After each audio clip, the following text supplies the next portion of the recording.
What is the difference between a passing course for computer science and a passing course for business? Good question.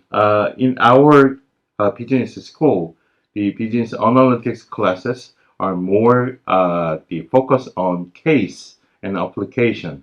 Usually in computer science and engineering schools, they are more focused on the curriculums are more focusing on the developing and the coding itself and structures.